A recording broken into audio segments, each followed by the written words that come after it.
Hello, hello. We're back again. Let's see, we are here in Pan in Eleutheria. Haven't done a whole lot. Nothing story-wise since last we've spoken. Uh, Metaphorically speaking, of course. Just ran a few errands, got some more money, as you do. But I've wrangled up a bunch of different interesting things to do. First of which is talking to my clay conductor, who's looking for a clay choir to sing with. So he met with some more clay people in Atlas, but they were not to his liking. So what's going on there, dude? What do you think about that? He's brooding on his bunk. He's holding the urn containing the rubble of his friend. There's no one else like him, the conductor admits. I shall sing no more. He lapses into silence and will not speak again. Perhaps he's right. Perhaps there's no one who can sing in the way the conductor wishes. But you have heard certain stories. You might just have an idea. I think the idea is that I have to sing for him. Oh, hold on, never mind. Propose an imaginative solution to his despond. You may not know someone who can help, but perhaps there is somewhere. On an old encoded chart, you've seen a place called the Forge of Souls. The Forge of Souls! But it would take my only unlicensed chart.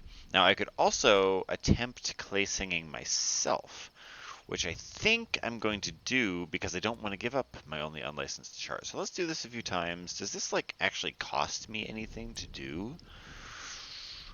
Let's try it. Well, it costs me a moment of inspiration, which is not insignificant. Let's see what happens. So the first time I was horrible at singing. I'm hoping that I get successfully better each time. Mixed with sugar and water, blah blah blah. I told me this before. The practice is exhausting. Let's see. You sing of the rock and shale, the arias of quarrying, labor, and the living clay. It's passable, but not there yet. But more practice will surely make perfect. Well, I hope that's true, dude. Let's try again. Blah, blah, blah, blah, blah, blah. You think you might be getting somewhere. I hope so, dude, because, this shit's expensive. Give me some more chorister nectar. Let's try some more singing. Wait, hold on. Continue your singing practice. Surely you must be improving. Ooh. I think it says I'm getting there. Ooh.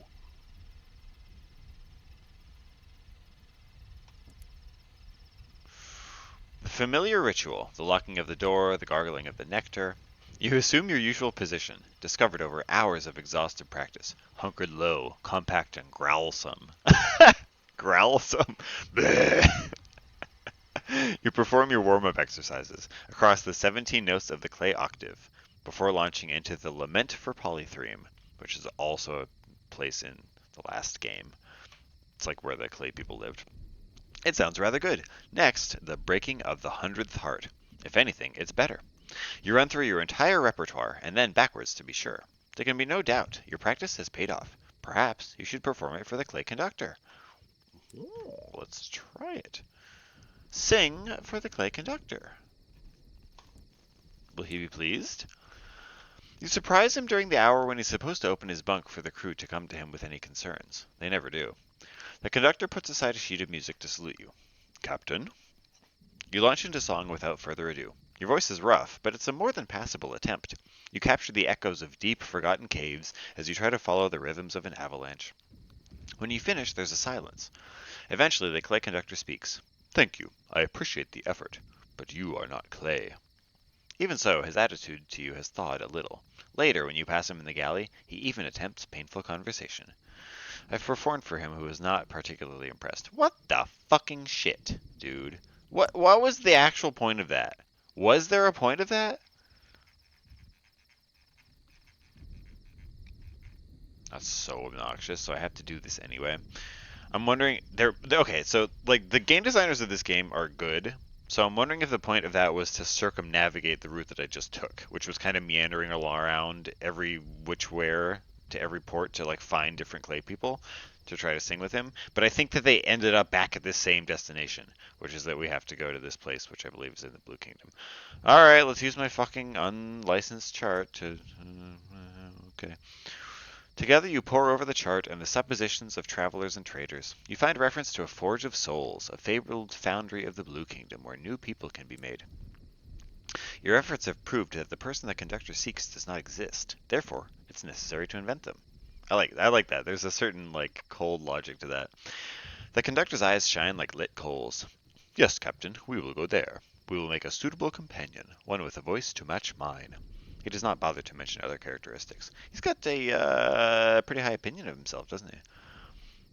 Alright. What the fuck? Seduce the clay conductor? I mean, you know I have to, right?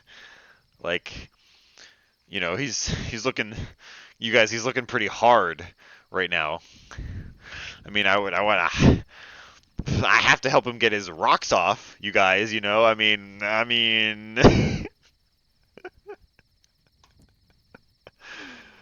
if the clay conductor is startled by your suggestion, he conceals it well. He nods slowly and even smiles. He accepts on one condition, that you do not sing or play music. It would do nothing for the mood. It's like, yes, I'll sleep with you if you shut the fuck up. Just keep your fucking mouth shut, and this will be enjoyable for both of us. Oh, I love it. Do your crew here? Word certainly gets around after you request a couple of engineers help fixing your bed. Is the clay conductor more fond of you afterwards? No. However, every now and then, when you meet his gaze, he has a certain gleam in his eye. That's funny. Alright. See you, dude. Okay. Alright, so we need to go to the Blue Kingdom. That's several things pulling us towards the Blue Kingdom now. We'll either get to it this episode or next. I think we're gonna bop around and like finish up some miscellaneous quests this episode, and then go to the Blue Kingdom the next, because that's like, it's not as big of an area as the others, but there's definitely stuff worth exploring there. So okay. Oh, we also didn't we rid our didn't we don't we have somebody to talk to? Fuck. Don't we have you to talk to? No, you're also Blue Kingdom, Fortunate Navigator. Ant? What are you doing? What are you doing, Auntie? I don't know. What about you, Chiropterus Hoarder? Oh, investigate. Oh yeah, investigate his work. Because we just got something from the House of Rods and Chains, right? It has cloistered itself within its rooms since you delivered the fluids. Peculiar scents, wildflowers bathed and brined in bile, ugh, radiate from under the door. Augurs of its labors, perhaps. You should check in on it. A confession. You find it darting between stations, each of them set with glassware like something made by a deranged glassblower and filled with nacreous reagents. I, I tried once to hold immortality in a bottle. The cider. But it wasn't the same. My customers were convinced, but I knew the truth. You can't just drink eternity. It goes away, you see. Oh yeah, then you piss eternity out of your eternal dick. Common problem. But this is different. I got the idea from an associate of mine. They liked spices. I thought, what if? The Chiropterus Hoarder jabs a finger at the ceiling. What if? And then I thought, why not? Those massive eyes turn again to you, brilliant as filigreed eternities. Will you be my first subject? Agree to let it test on you? You took to the high wilderness for adventure, or at least rare and irreplaceable experiences. Hell yeah. It's ecstatic with your decisions. Its speech degenerates into piercing, albeit rhythmic, shrieking. The experiments can begin when you are ready.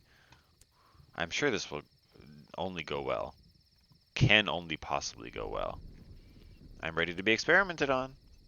Fuck me up, fam. Come on, come on. Every experiment requires a subject, a scientist, a series of steps performed in a precise order. What comes after this? Hopefully the Chiropterus Hoarder knows what it's doing. Remove your clothes. Alright. This is not uncomfortable at all. It treats me like a canvas, like a haunch of meat to be prepared for a royal feast, your nakedness of less interest to the hoarder than its palette of reagents. You are meticulously salted, rubbed down with granules of something that smells richly of black earth and bathyal lipids.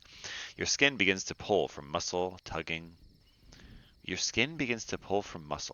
straining, tight as an unwanted carapace. Just as the sensation becomes too much, the Chiropterus Hoarder plunges you into a decoction made from the gland of the messenger corpse and its pulped parasites. Endure. This cannot go on forever. Hold your breath. Almost, almost, trills the Chiropterous hoarder excitedly.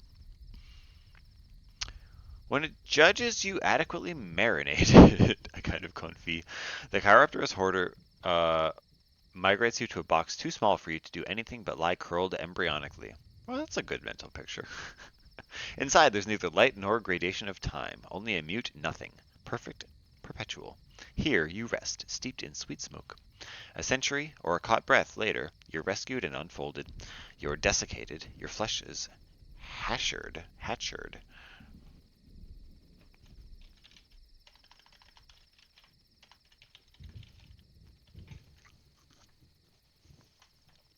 Hatchers are one of the short lines used on maps to shade or to indicate slopes and their degree and direction.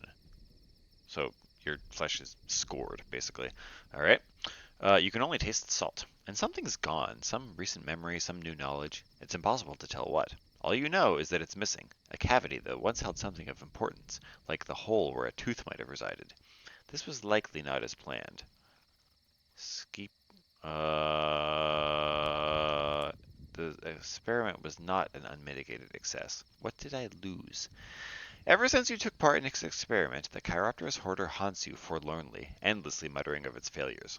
If you're ever to have peace again, you'll need to distract it. Okay, great. It'll go away. Like everything, it melts away. It traces the longitude between your wrist and the spoke of your elbow. Its touch ethereally light. The Chiropterous hoarder's ears droop. You will continue. But what is the word that I should say? Repentance. I am very sorry. A gift will follow. Regardless of your answer, you find a firkin of red honey balanced against the door to your cabin the next day. Do I keep it for trade? Or do I use it myself? Well, I'm like a... I don't know. I mean, it's useful, but let's use it myself. Or how many chances do I get to do that? As the red honey fills you, your mind clouds with images you do not recognize. A life, a place, a pleasant experience. A pleasant existence entirely not your own. Oh yeah, so this is like harvested dreams from other people or some bullshit. Someone holds a child pressed to their breast, smiling down onto the tow-headed babe. Their thoughts crowd your mouth, your head. A name, a hope, a lifetime of waiting, wanting, wishing made real in this delicate creature. Once hers, but yours now, and only yours. You awake soon after on your engine, stolen grief caulking your throat. So I'd like my throat to be cocked, if you know what I'm saying. Speak to the Chiropterous hoarder to continue.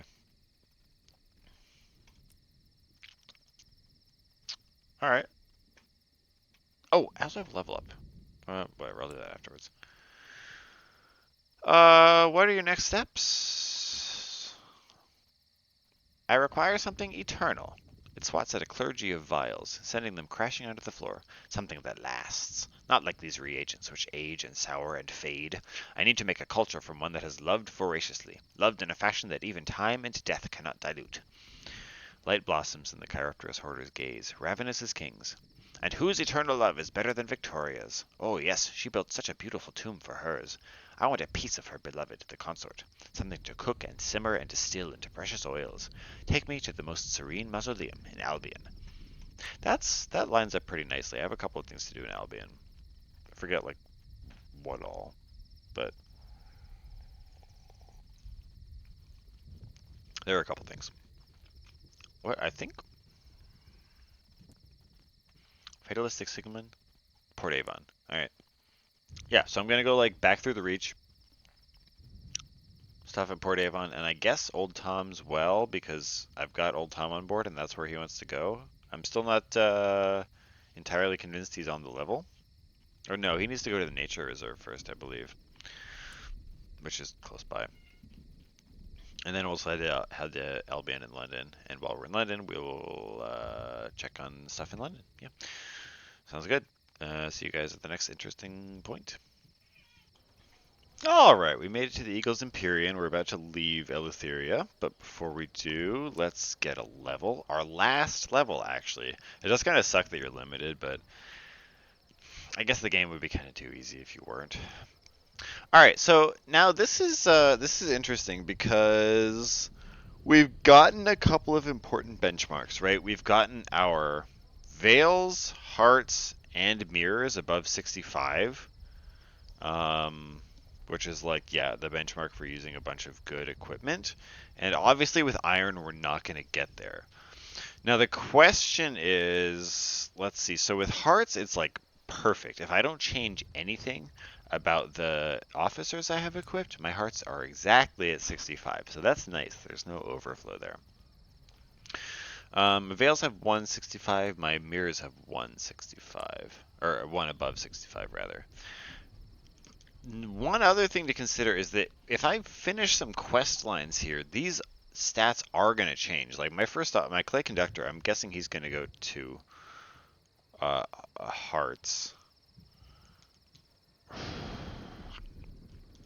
I basically just need to make sure that, well, hearts in particular needs to always be at 65 or above.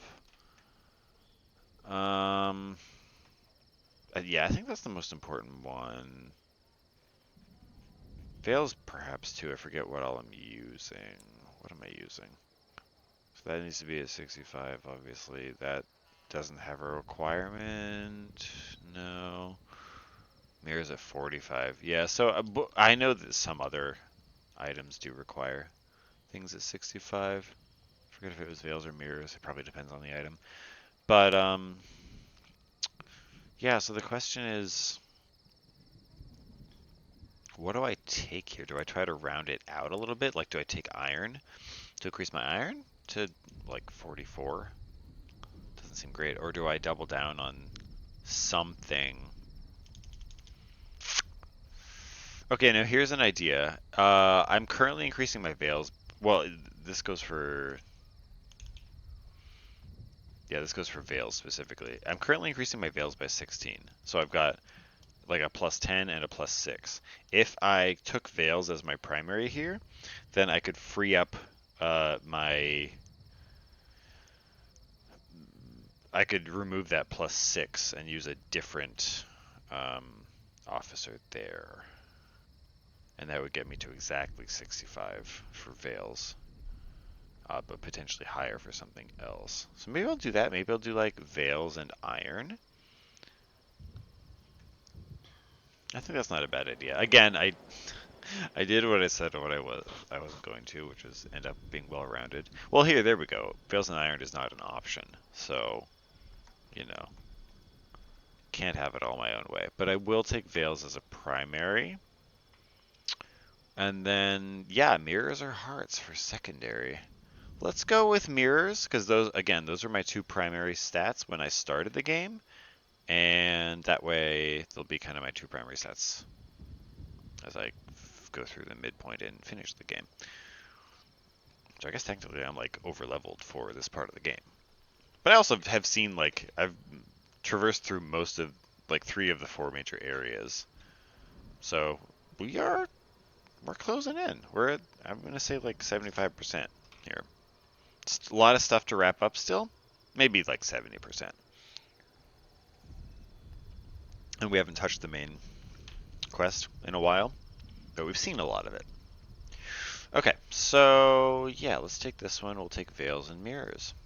I like it a lot. Right? Yeah, looks good. Look at that.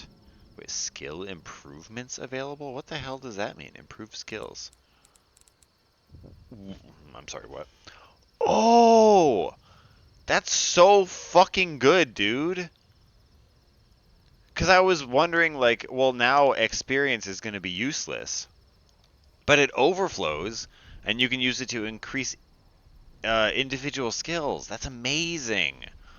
Now the question here, what I'm hoping is, I'm guessing what's going to happen is when you click this button, it says it costs 3,000 EXP to increase 1 point in hearts, veils, iron, or mirrors. I'm guessing what's going to happen is if I click one of these, then the individual cost will go up. So like this will go to 4,000 or whatever, but the rest of them will stay the same. That's what I'm hoping will happen. Is there anything that I'm looking to increase right now? Let's get veil or mirrors to a solid 70. That's exactly what happened. Yeah, okay. So, all right.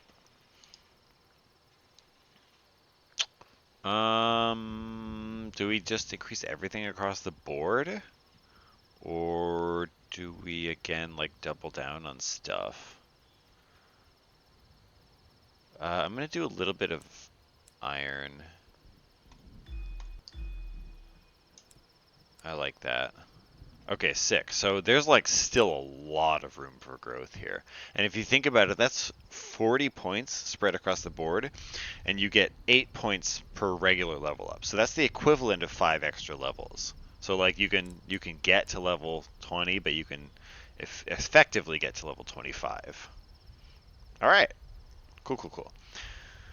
Okay, so what are we doing now? I think we're just going to go through the transit relay. I don't think there's anything else here for us right now. Let me double check quick fast. Mhm.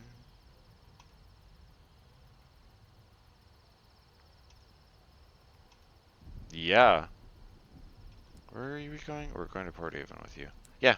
We got a bunch of things to do in the Reach. All right, so what's it called? Transit relay it is. I'm a little disappointed by Eagles Empyrean. Like, it looks like it should be so busy, and there should be so many things to do here, and there just aren't.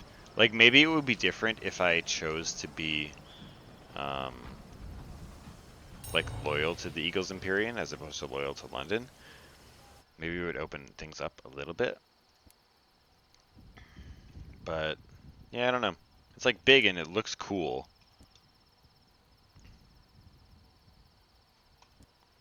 But it seems a little empty.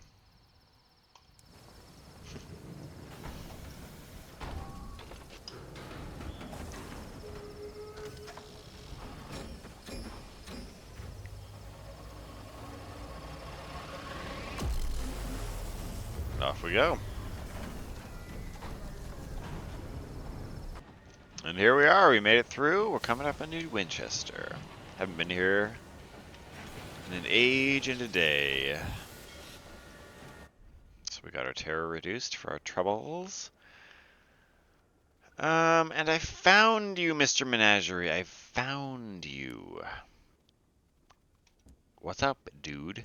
Here's the seal of Mr. Barleycorn. I'm going to keep irritating you until you decide to go visit him. Oh my god, he keeps pushing me away. What? His stall is permanently at New Winchester? Wait. Oh, that just... Are you serious, dude? Ah! Oh, wait, hear your story. Wait. No, I can always hear your story. Wait, hold on. I just gained 1,000 experience. Should I have just done that more often?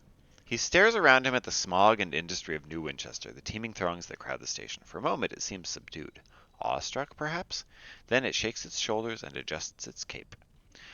We left the kingdom of ways and measures behind. We saw something new, but became lost in the sunless sky. I'll get it. It said the name of the game, you guys. It said the name of the game. Then you arrived with your delicious novelties, your items ripe for collection. Mr. Menagerie gestures to its few remaining cages. We have given away everything we gathered then, but we'll stay here a while yet. We have new appetites to satisfy. Dude, please. Please, Mr. Barleycorn. Oh my god, that's all I needed to do. I needed to just talk to him. Fuck. I probably couldn't have done it before he got to New Winchester anyway, so it's fine. Alright. He hisses sharply. Its garnet eyes glow like a cornered cat's. Its cloak rises up as if something vast is unfolding beneath it. Then abruptly it rocks back on its heels, returns to its usual shape and size. Very well. You have listened to our stories, bargained for our collection, relieved our burden. Tell the chained one we still wait in the dark. When it has the courage to break its chain, we will be here. You now have one. Take the seal to Mr. Barleycorn in the House of Rods and Chains. X the seal of Mr. Menagerie. I think the way you read that is I could have done this with a couple of different people. So like this part's the same. Take the seal to Mr. Barleycorn in the House of Rods and Chains. But the fact that I did it with Mr. Menagerie is why this part's appended at the end. Do I want a Ratronaut? So they have good range, can find up to 3 discoveries before returning, but convey little information about what they find. So yeah, I have the stats for this now. It's really expensive though.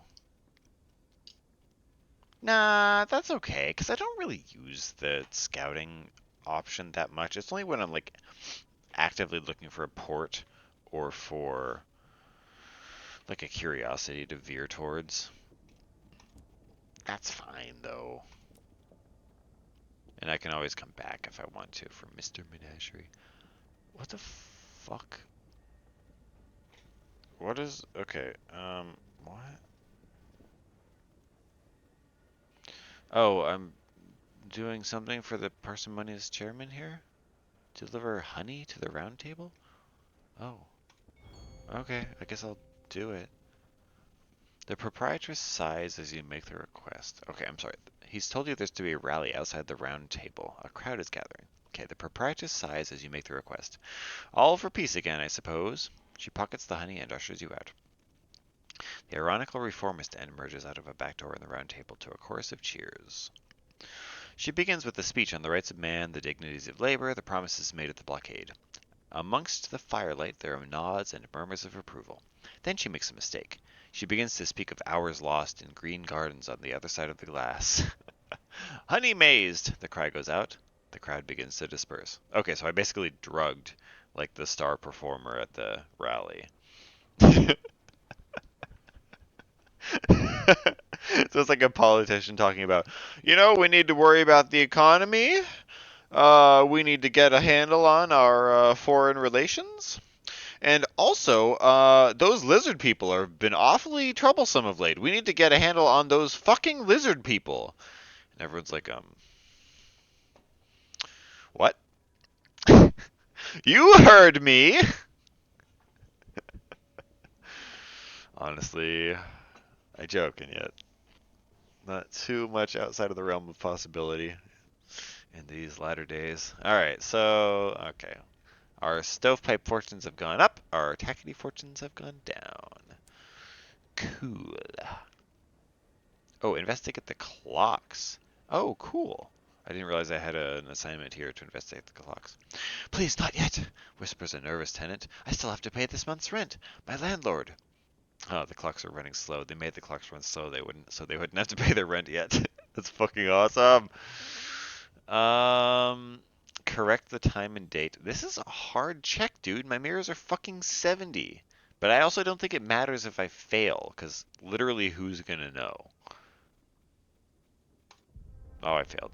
Oh, I'm a failure. Too many gears, too many cogs, too many swinging things and bits that may or may not be supposed to come away in your hand. Oops. Oh, fortunately, I'm not the only horologist here. A skilled apprentice present on unrelated reasons soon intervenes, promising to fix things on your behalf if you'll just put away your tools and go anywhere else for a few hours. In exchange for your fee, obviously. Oh, okay, so I, like, surrender my fee. Also, the sun did not like that. The sun was not pleased with my performance. The sun will remember that. Dude, ever since I came back from that year and a day of service, I have not been able to maintain the sun's strength. It's very, very sad. It also it seems like it's decreasing at a faster rate now. Last time I checked it was like 13. Now it's down to it was down to 4 and now it's down to 2. So, I don't know. Do I just have to like spend more time in Albion hanging out and doing stuff? I don't know. But I got promoted again. Uh, you know, Royal Horological Office is a bastion of bureaucratic practices where you just promote people for existing.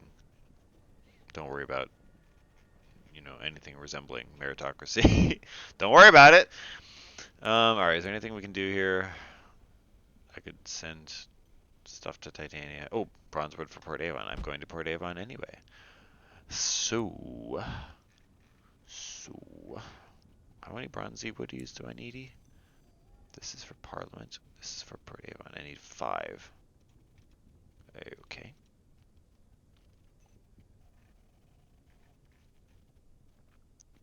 And I can sell some crockery while I'm here. Oops, that's not the right shop. Here we go. Alright, buy some more fuel. Okay.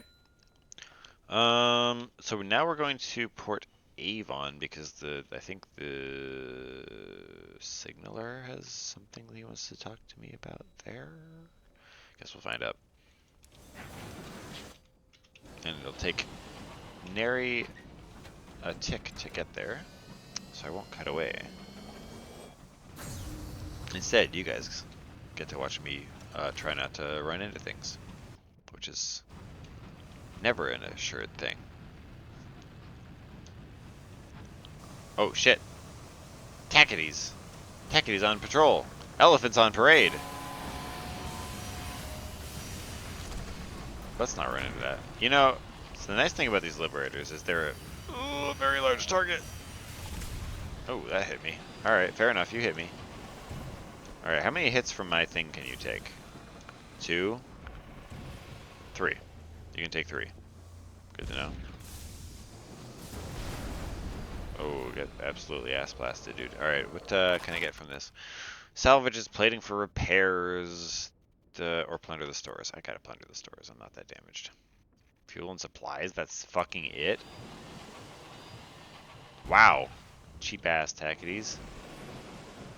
Did I miss that shot? Oh my god.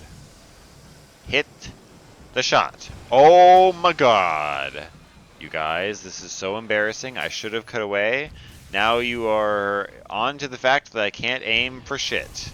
Oh my god, come here, you piece of fuck. Now you're up against the wall, there's no way I can miss. Alright. Granted, I didn't miss, but it also would have been funny if I had. It's fine though. On to Port Avon, nothing happened. Nothing embarrassing happened. You saw nothing.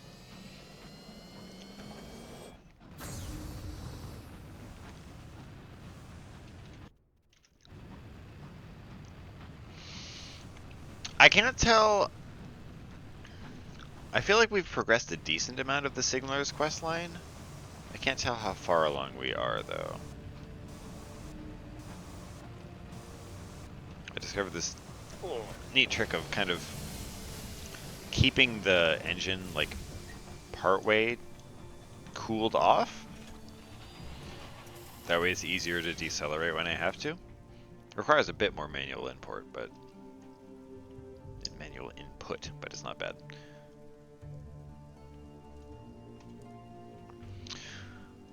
Okay, now Port Avon.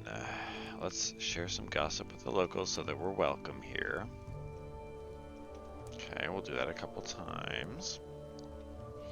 Then we'll write a port report. And then we will go to the village green. Oh, the signalman. On the trail of the quixotic squire. He's searching for the quixotic squire, patron of the defunct Isambard line. So this was like a proposed series of... I don't know if they were supposed to be like ports or transit stations along the edge of the reach. The signalman's search for the quixotic squire, patron of the defunct Isambard line, has led you to Port Avon. The squire's house clings to a lonely skyrock drifting above the village. But it's in obvious disuse, its roof caved and its windows boarded. The signalman tuts. Typical. You are not so easily deterred. Someone here will know what became of the squire.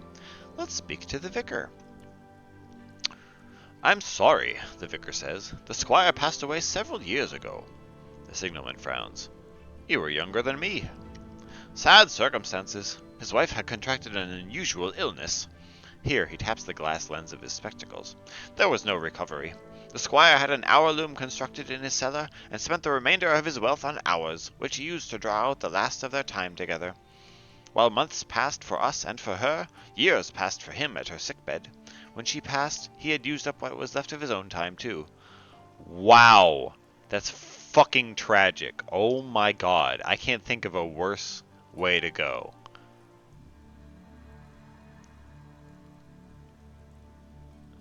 It's a perfectly logical course of action. If your beloved is on the edge of death, yeah, you want to spend as much time with them as possible. But like it's not as if you're actually getting more quality time with them, right? It's not like, oh, I'm going to die, I have terminal cancer or whatever. Let's extend both our lives for as long as we have the hours to do so. It's no, I'm already here at the on my deathbed. I'm gonna be a vegetable. And then, the person watching is like, well, this is technically better than you being a corpse, so I'm going to spend as much time in this moment as possible, even though this moment sucks too. Oh my god. That's the worst. Um,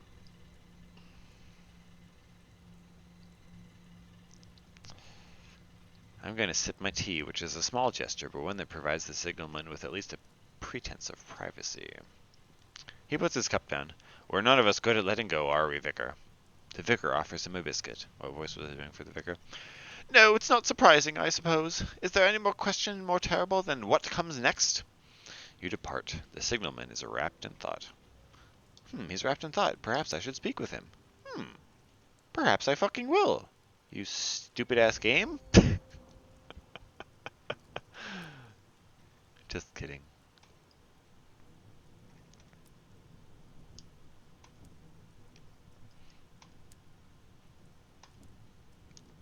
Port Avon is a miraculous place to reduce your terror.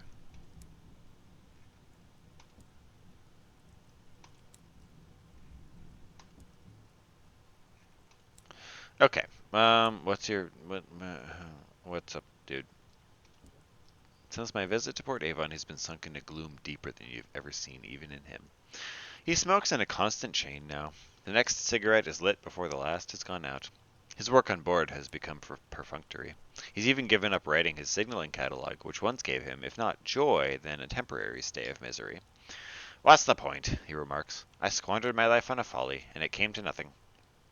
Fortunately, you have the foundation of a plan. Sympathy and encouragement are unlikely to work on the signalman, but resentment, that might do the job. Acquire a moment of inspiration and some ministry-approved literature to enact your plan. I think I just got rid of the last of my ministry-approved literature. Um, yeah, that's a fucking bummer. Does that even grow anywhere here in the Reach? And by grow, you know what I mean. Can it be acquired? I don't think so. I think I have to go to Albion, which is fine. I did anyway. Okay, so next is the Nature's Reserve, right? Oh, don't forget to drop off my stuff here. That's a good profit. Tidy profit. Souls? Yeah, I'll buy some souls. Oh yeah, look how much money we have. Alright, so yeah, Nature Reserve next, correct? Correct, Mundo. Alright, see you guys there. Yo, on my way to the Nature Reserve, I found some bees and killed them. And now I have the option to cage and tend to the bee. A devil at the Well of the Wolf has requested a live bee. You may be able to lure it into a trap using chorister nectar. Let's try it. The last bee crawls clumsily after the nectar, and a brave crewman tugs the trap shut. You have it on board. You heave it on board. The droning song is deafened in the close confines of your engine's corridors. You order it kept at the opposite end of the locomotive from your cabin. Okay. Return to the Well of the Wolf with it. Alright, can do. Alright, and here's the Nature Reserve. Prepare for the vagabond's right. He's acquired an enormous knapsack and has packed an equally enormous amount of glassware into it. What do I need? I need some seeds, but I think that they sell those here. There's also glass, okay. Yes, they sell seeds. Alright. Before I do that, I want to check on the base of research because... researcher, what's going on here? Oh, yeah, I can always distribute propaganda for him. And then I can turn in some stuff for you. Here are the wings of a chorister bee, which I acquired some fucking where. Oh, that's a pretty good. So this is okay. So these were like things that I had to turn into advance his quest line, and now that his quest line has reached this kind of end state, I can just turn them in whenever. Yeah, and anytime I turn them in, It just gives me way more, wow, way more of a reward than it would have otherwise. That's really nice because I was kind of it was kind of a lackluster ending to his quest, which is just like a continuous Radiant quest, like, oh, go deliver these to some other port and I'll give you a reward for it. And it's like, that kind of sucks. But giving me an increased reward for all these other things that I'm going to find throughout the rest of the world, that's nice. That's kind of a bonus. So like I don't think you've seen it on screen, but like when I kill something like a scribe spinster or whatever, if I don't have like a scribe spinster's pen in my inventory, I have the option to do the normal stuff that I do with the scribe spinster, or to collect a pen, and then I can turn the pens in back here, or one at a time anyway. So that's nice. I like that. It's just giving you the permanent option to get a boost too when you kill something and collect from it. I like it. Alrighty. I'm a little trepidatious, but we're going to prepare for the Vagabond's Rite. Alright, we've got everything we need. The ritual will not be easy, he warns you. It will hurt us. It will change us. The two who leave this forest will not be the two who entered. Well, that's fucking ominous. Do we have what we need? Yes, we're ready. You hike until you reach a ring of sharp stones. The vagabond builds a fire and spreads leaves over the flames. Its smoke is intoxicating. He presses a thimble of something oozing and red into your palm. It tastes sweetly foul. Squatted over a cauldron, he begins simmering a stew of chopped toadstools and slimy carcasses. When you next look down, your arms are gnarled tree branches. They sprout glistening fruit. The vagabond plucks one and adds it to his mixture. You blink. The sky changes color. It smolders red. The vagabond has drawn symbols in the soil. How much time has passed? You try to stand, but you're rooted to the ground. You strain to speak, but your mouth is sealed by bark. You would claw your lips free, but your arms are twisted branches. The vagabond sets out 2 cups, one for you, one for him, and pours a seething mixture from the cauldrons into both. He pauses, coughs, pushes his fingers into his mouth, and pulls from his throat the final ingredient, a calcified knobbly seed. When added to your cup, it hisses. The vagabond sits cross-legged, closes his eyes, and sings. The surrounding trees susurrate in harmony. Ooh, do I switch the cups? Drink from my assigned cup? Or pour both cups away and replace the contents? I don't know.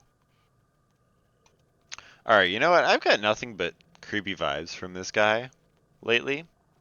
Like, he seems like a harmless old man, but why are you trying to roofie me, dog? I'm not drinking from my assigned cup. I'm going to switch the cups. You fell into one of the classic blunders. His song reaches a pitch you cannot hear. His eyes are closed in rapture. You creak forward on the cusp of toppling over and switch the cups around. The vagabond's eyes snap open. For a moment you fear the worst, but in one swift gulp he drinks from the cup you placed in front of him. You drink from the cup he had reserved for himself. With that, the ritual is concluded. The birds resume their song. When did they fall silent? The vagabond stands and begins grimly packing away his paraphernalia. He seems not to have noticed your ruse. Ask him if now he's ready to travel to Old Tom's Well. Yeah, hey, Mr. Vagabondo. You ready to visit your eponymous well? Yes, I'm ready, he says. Thank you for everything. This will make a fine story when it's over. I don't like that. I don't like it at all. I like it one fucking bit. Tell you what.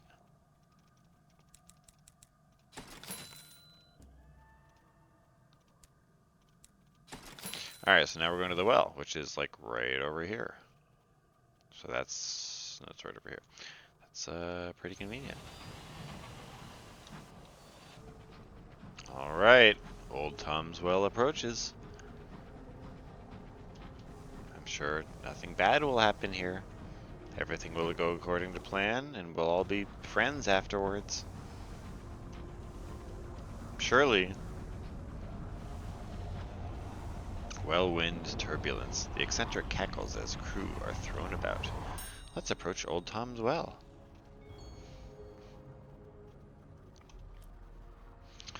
Okay.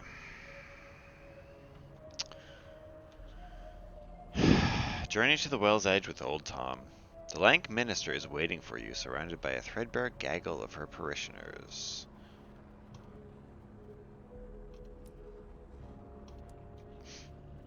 The well wind whips at your garments. The vagabond's beard and coat flap wildly as he strides toward his pale, gaunt sister. Greetings, brother, says the lank minister with unconcealed contempt. Sister, booms the vagabond with an exaggerated bow. Aren't you going to thank me? I've brought your master another gift. Ask the lank minister what happened to Quivers. The young Skylark was lured here by promises of paradise, hidden in secret code. What did she do to him? The minister's face is stone. She does not reply. The vagabond answers for her. Quivers went in the well, dear intendant, he says with a twinkle in his eye, as did dozens before him. I made a pact, you see, with the bitter old thing that lingers here. It granted me riches. I pledged it my life. He smiles, delighted by his own cleverness. But I offered some sinister folk a lot of money, and they helped me ferret out a ritual that would create a scapegoat. Ever since, I've been paying my debt with the lives of the less interesting. You piece of shit. Old Tom grips your shoulder and marches you to the well's edge. Fathomless darkness hungers below. The lank minister and her followers have dropped in supplication, their faces pressed into the coal black ice. Here's another one, mutters old Tom, staring down intently. Their soul is bound to mine. You follow his gaze, and for a moment you can see almost to the well's depths. A glisten of fetid gold, a cluster of pale, grasping trees. So this is like the remnants of the sun that used to preside over this realm, the Reach. Tell old Tom that you switched the cups. Thanks to your trick, he's made himself his own scapegoat. You did what? The pipe falls from the vagabond's gaping mouth. He backs away, his face crumpling into a mask of terror. The winds begin to howl. The lank minister's smile is cruel and cold as the well itself. Your time has come, Tom, she says. Pay the well its due. At last, the vagabond has nothing to say. He stumbles through the snow, sobbing wordlessly. A screeching well wind plucks him up and sends him skidding. He clings to the well's edge. Fathomless darkness yawns below. The ice cracks, the winds gnaw. He plummets into the dark, leaving a cluster of frostbitten fingertips behind. Ugh. It is done, the lank minister says, peering over the well's edge. The vagabond finally paid his debt, and he is gone. What a piece of fucking shit. After all we'd been through together, I was just another soul to him, another soul to offer up to the fucking dead god he had made a compact with. How rude. Is there anything else to do here? I want to kind of just like get the fuck out of here. Nah, hey Lank Minister, how's it going? No, I don't care. Alright, well, good thing I wasn't using that guy as an officer, because, you know, he's fucking dead now. Alright, where are we going next? Did I need anything else here? I don't even know, dude. What's in the journal? Let's see. Yep. What does my aunt want? Serene Mausoleum? Navigator wants to go to, Blue Kingdom, I believe. Characters Hoarder wants to go to the Serene Mausoleum.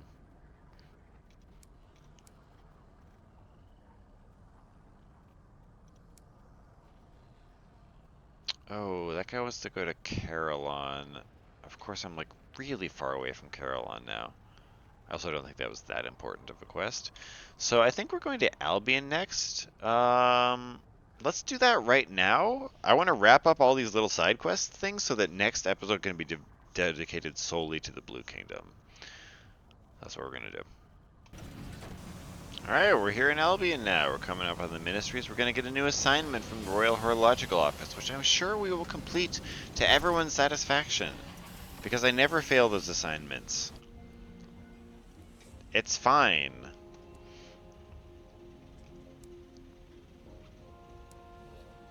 Alright, what do you got for me, dude? A new assignment. I'm a novitiate second class. These careless colonists, we've been getting deliveries before they've even been sent. Chronologically speaking, I mean. I have an assignment in Carillon. Alright, I mean, gives me something else to do in Carillon, eventually. And then we check in at London, which, wasn't there something to do in London proper? Maybe? I know what there was to do. There was something I needed to check the, available purchases, because I still have, like, 2 empty slots on my ship that are not being used, and that's just silly. Now, I may end up going to the Royal Society and using some experimental slots. Creating some experimental equipment. But let's see what's here first, because I kind of forget. It's been a while since I've been here.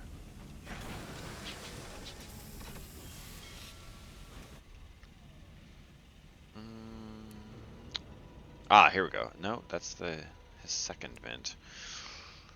What am I doing here? Nothing? Is it literally just nothing? Mm.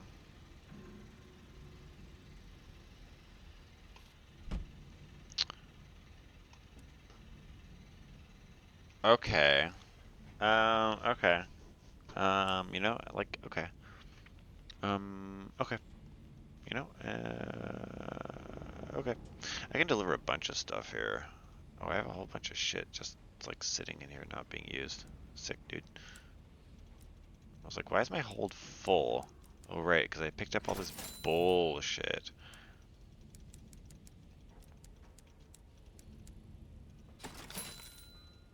Haven't been using it. Okay, so I can sell these munitions. What?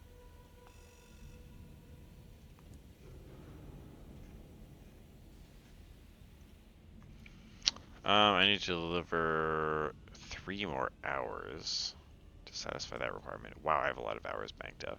That's unreasonable. Let's get rid of some of those.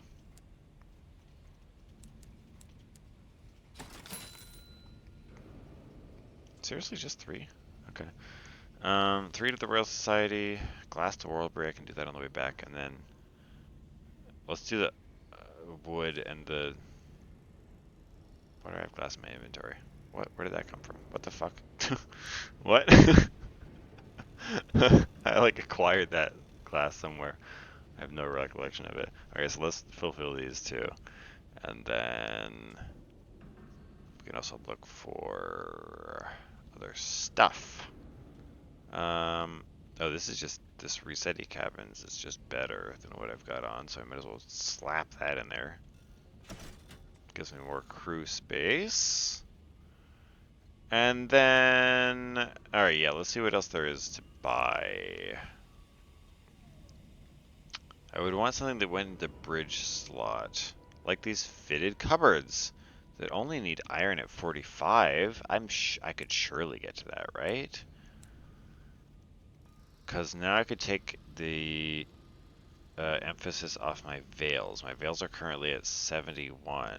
So if I have an officer that's increasing my veils, such as my Chiropterous Hoarder, and I had one that instead increased my iron, such as my Inconvenient Ant, I mean, this stuff writes itself, folks.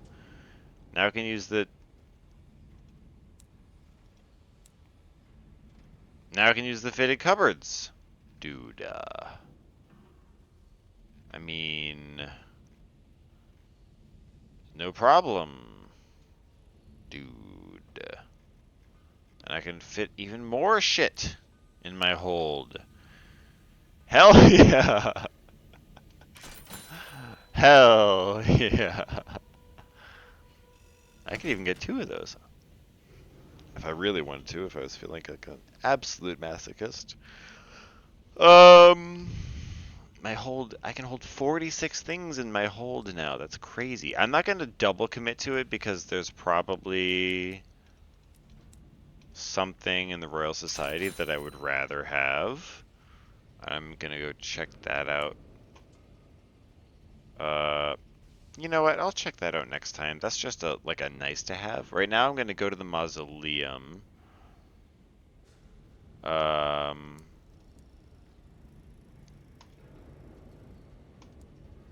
because there are two quest things to do there. And then that'll be an excellent place to end this episode. Okay, here we are, and we have two things to do here. We need to find the Privy Councilor's tomb for our aunt. So she's trying to figure out what this unclear bomb is. Your aunt wants to find the final design for the unclear bomb, which is a great play on words, by the way. It's nuclear with the N and the U switched. It'll prove collusion or provide exoneration. So she was like kind of privy to some of the things that happened when we first entered the sky, but she's like muddy on the details. I think is what's going on, and so she wants to clear that up. So the luminous cardinal tracks you down as you make inquiries of the footman. His vestments are as pale as a winter dawn. This way, he whispers. He leads you deep into the chambers of the mausoleum's heart. The hallways here are lit only by candlelight. At last you arrive at a narrow archway that looks down on a long spiral stair. The Privy Councillor is buried below. His funeral was ostentatious. He was accorded the second largest tomb. I began wondering. It is blasphemy. May God have mercy on all our souls. The cardinal strides away into the gloom. There's one tomb at the foot of the stairs. It is vast as a Gothic cathedral, and it must occupy an entire wing of the mausoleum. It's almost entirely shrouded in darkness. The light from your lamps struggles against the tides of gloom. Search for the design of the unclear bomb. Her Majesty's Privy Councillor must have taken it to the grave. You walk forward into the darkness, reaching out for obstacles. Your hands disappear before you, as though swallowed by night. Your aunt vanishes, as though she never was. You brush against stone as cold as death's lips, feel cobwebs upon your face, but can see nothing. Inch by inch, you press on. Suddenly, a familiar voice splits the darkness. Are you there? I found it. Your aunt's voice is quiet. She sounds scared.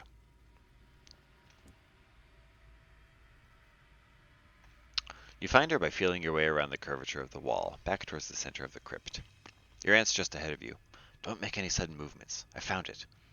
The designs? The unclear bomb. Your hands are on it. You remove your hand from the wall immediately. The Privy Councillor's tomb has been taken up with a dormant unclear bomb, the weapon devised by London to kill a sun, the device to quench stars, drowning them in sorrow. Why is it still here? Why hasn't it been used? Your aunt tugs your sleeve. Let's get out of here. Slowly. So we know, or at least the story goes, that when we entered the stars, the queen and her, whatever, her army, navy, whatever you want to call it, killed the sun and kind of usurped its place, right? But if this bomb was meant to kill it, then is this bomb still here? That means something else killed it, right? Hmm. Hmm. You help your aunt find her way through the darkness, back to the spiral stair that leads into the more welcoming chambers of the mausoleum. You stub your toe, and your aunt trips several times, but together you manage. We'll talk back on board, your aunt says when you reach the top of the stairs. Her skin is ashen, but her expression is stern. Hmm. Hmm. Interesting. Very, very interesting.